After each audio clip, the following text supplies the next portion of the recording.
Conocí por coincidencia al amante de mi esposa. Hice que desapareciera de su vida y me quedé con la custodia de nuestro hijo, incluso ahora. Una parte de mi lucha por creerlo. Pasas más de 2 décadas con alguien, construyes una familia, un hogar y un futuro, y crees que lo conoces. Confías en esa persona. Te acuestas cada noche a su lado con la certeza absoluta de que es exactamente quien dice ser. Pero aprendí de la mala manera que nunca puedes saber realmente qué pasa por la cabeza de otra persona. Tengo 48 años. Estuve casado con Bella durante 22 años, toda una vida. Nos conocimos en una parrillada comunitaria cuando solo éramos un par de jóvenes idiotas que no tenían idea de lo que la vida les deparaba. Se sintió natural desde el principio, fácil, como si estuviéramos destinados a estar juntos. Tuvimos 3 hijos, una casa, una rutina, una vida sólida y estable. Pensé que ya habíamos sobrevivido a lo peor que la vida podía lanzarnos, pero fui un tonto. La pandemia lo cambió todo. Como muchos otros, perdí mi trabajo, y ese cambio en el poder, porque seamos honestos, eso es lo que es, hizo que Bella fuera diferente. Al principio se lo atribuí al estrés, todos estaban nerviosos en aquel entonces, pero mirando atrás, las señales estaban ahí. Empezó a hablarme diferente, a tratarme diferente. Las peleas se volvieron constantes, y no solo por dinero, no, eran sobre mí, sobre cómo yo no hacía lo suficiente, cómo no me esforzaba lo suficiente, cómo estaba fallando como esposo y como hombre. Nunca dijo que me guardaba rencor, pero lo sentía en la forma en que rodaba los ojos cuando mencionaba otra entrevista de trabajo fallida, en la forma en que suspiraba cuando le decía que estaba haciendo mi mejor esfuerzo. Y sí, lo entiendo, no terminé la universidad y en nuestro país eso hace que encontrar un buen trabajo sea casi imposible. Lo intenté, Dios sabe que lo intenté. Envié solicitudes, acepté cualquier trabajo en línea que pude encontrar, pero nada parecía cuajar. Eso afecta a un hombre, lo hace sentir que no vale nada. Pero no me rendí. Eventualmente, un amigo me ayudó a conseguir un contrato temporal, algo pequeño, pero eso llevó a cosas más grandes. Seguí escalando, presionando, y pronto estaba ganando más dinero que nunca, más de lo que ganaba en mi antiguo empleo. Pensé que eso arreglaría las cosas. Pensé que una vez que la lucha financiera desapareciera, Bella volvería a ser la mujer que conocía. Pero no fue así. Seguía distante, seguía insatisfecha con algo, simplemente no supe qué era hasta un año después. Esto no fue un error, ni una aventura de una noche por borrachera de la que se arrepintiera, ¿no? Esto fue una aventura calculada en toda regla. Verse a escondidas, llamadas secretas, ocultar gastos, una doble vida. Y me enteré de la manera más humillante posible, a través de su teléfono. Yo nunca revisaba sus mensajes ni sus cosas, no era ese tipo de hombre. Pero esa noche tuve que hacerlo. Llevaba días pidiéndole el contacto de un amigo mutuo con el que necesitaba hablar y ella seguía poniendo excusas, evitándolo e irritándose cada vez que yo lo mencionaba. Así que, finalmente, cuando ella estaba ocupada, tomé su teléfono y busqué el número yo mismo. Entonces, algo me hizo seguir bajando. Quizás fue el instinto, pero fuera lo que fuese, el momento en que abrí su Messenger y empecé a leer, se me hundió el estómago. Todo estaba allí. Una cosa quedó clara en esos mensajes, ella disfrutaba tenerlo todo. Un matrimonio estable y un amante secreto del que decía estar enamorada. Era como una red de seguridad, si perdía a uno, tenía al otro para apoyarse. No tomé capturas de pantalla porque parecía demasiado arriesgado en ese momento. Enviármelas y borrar la evidencia tomaría más tiempo del que quería. Mi corazón ya latía demasiado fuerte. Pero tuve la sensatez de sacar mi propio teléfono y grabar todo lo que pude hasta que ella regresó. Por la ansiedad, cerré su teléfono y lo puse a un lado de su cama. Tenía que pensar, porque una vez que actuara, no habría vuelta atrás. Tenía que hacer esto bien por mis hijos. Pero, como resultó, el destino tenía algo más planeado para mí. Sucedió un jueves por la tarde cualquiera. Había terminado de trabajar tarde y decidí pasar por un pequeño bar cerca de mi oficina. No era mi lugar habitual, pero no tenía prisa por llegar a casa. Bella había mencionado que se reuniría con unas amigas para cenar y, a esas alturas, ya no me importaba lo suficiente como para cuestionar sus salidas. Estaba tomando un whisky cuando noté a un hombre sentado solo, revisando su teléfono. Bien vestido pero no ostentoso, de unos 30 y tantos, más joven que yo, pero definitivamente no un niño. No tenía nada de extraordinario, pero algo en él me resultaba muy familiar. Entonces hizo clic, lo había visto antes en fotos en el teléfono de Bella. Sentí tanta rabia que quise golpearlo en la cara allí mismo.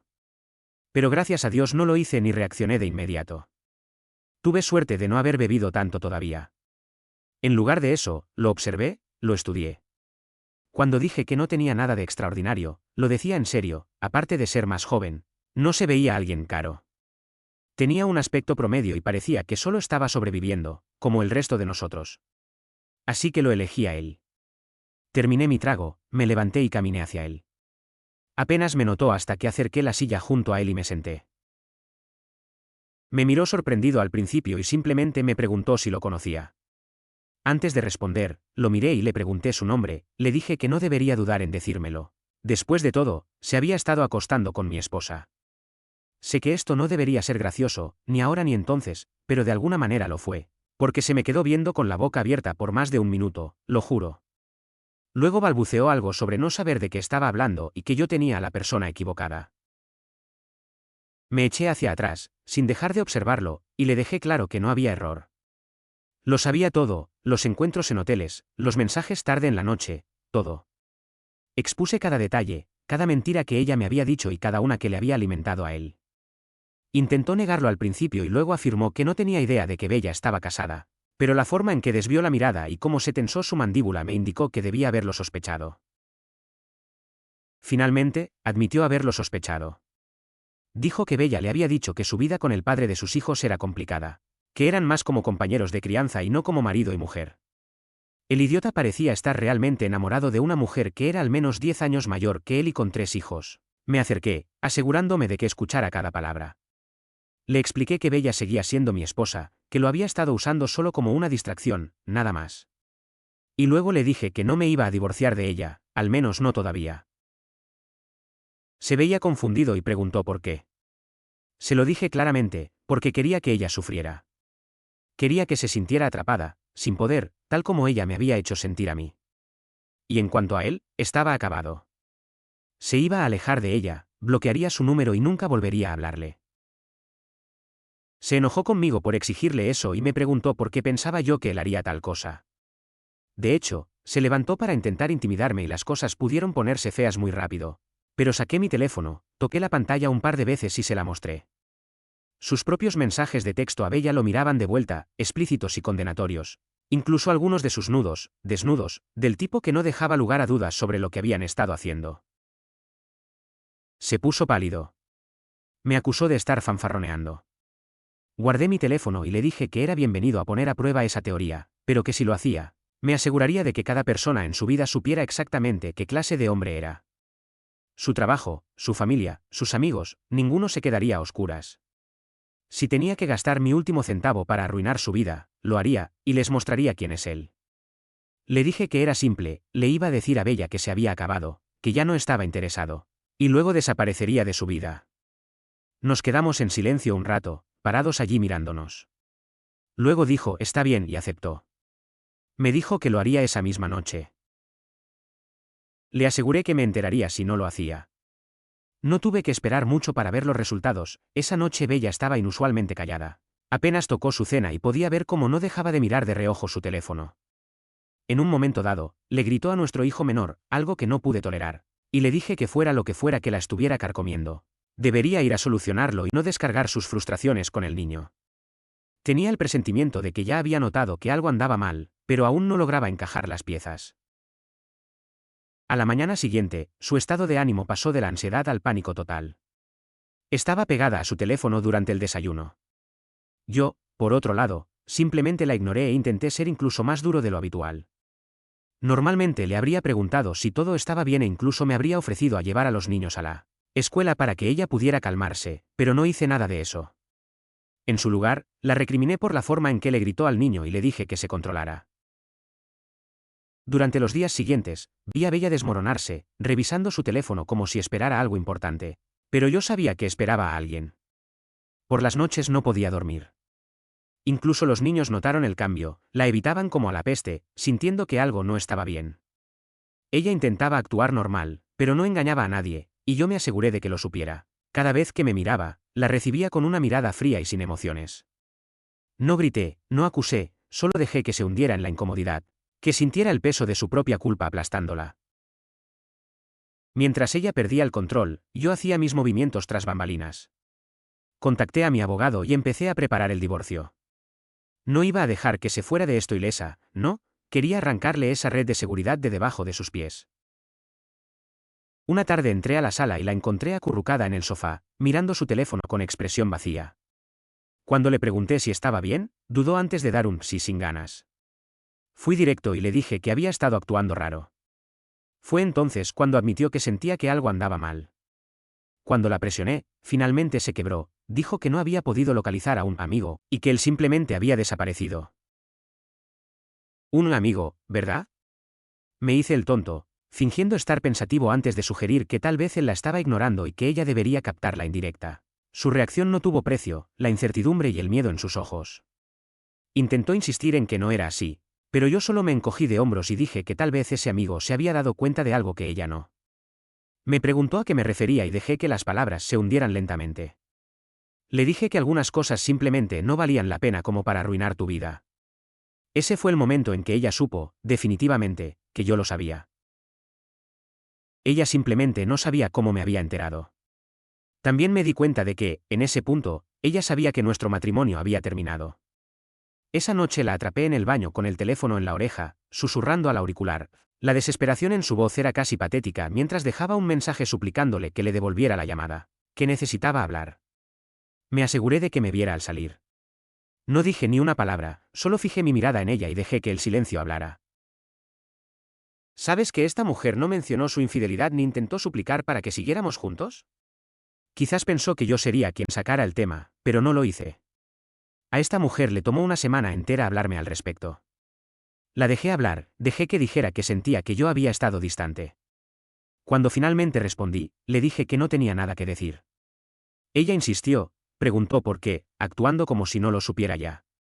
Le pregunté si realmente no tenía idea. Admitió que sabía que había cometido un error. Esa palabra me hizo reír.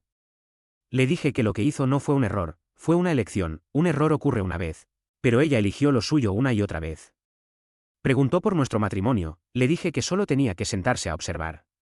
Tras esa conversación, cambió de táctica, empezó a esforzarse demasiado. De la noche a la mañana volvió a ser la esposa perfecta. Se despertaba temprano, hacía el desayuno, intentaba sacar plática como si fuéramos una pareja feliz. Se arreglaba, usaba perfume, rondaba a mi alrededor y me tocaba más, roces suaves en mi brazo, una mano en mi muslo. La dejé hacerlo y luego la ignoré porque sabía que estaba desesperada, podía verlo. Incluso sugirió ir a terapia una tarde, diciendo que habíamos pasado por mucho y que tal vez podríamos arreglar las cosas. Le pregunté qué pensaba ella exactamente que había que arreglar. Balbuceó algo sobre nosotros. Le dije que ya no existía un nosotros. Para mí no era sincera, solo estaba ganando tiempo para encontrar a alguien más y yo no iba a darle esa oportunidad. Mi respuesta sobre la terapia debió destrozarla, lo supe en el momento en que lo dije, pero ¿me importó? Ni un poco. Pasó días llorando, a veces en el dormitorio, a veces en la cocina, a veces en el maldito sofá de la sala, sollozando como si ella fuera la víctima de todo esto. Y la dejé, se merecía cada segundo. No la consolé, no la reconocí, ni siquiera miré en su dirección cuando sorbía por la nariz y se secaba esas lágrimas inútiles. Su desesperación solo empeoró. Primero fue cocinar mis platos favoritos, como si un filete o mi sopa preferida fueran a arreglar la absoluta falta de respeto que me mostró. Fue patético, una mujer que tiró a la basura todo lo que construimos pensando que vestidos elegantes y perfume podrían hacerme olvidar que dejó entrar a otro hombre en nuestro matrimonio. Luego fueron sugerencias de escapadas, noches de cita, recuerdos de tiempos más felices, como si la nostalgia fuera un hechizo mágico que pudiera borrar la realidad de lo que hizo.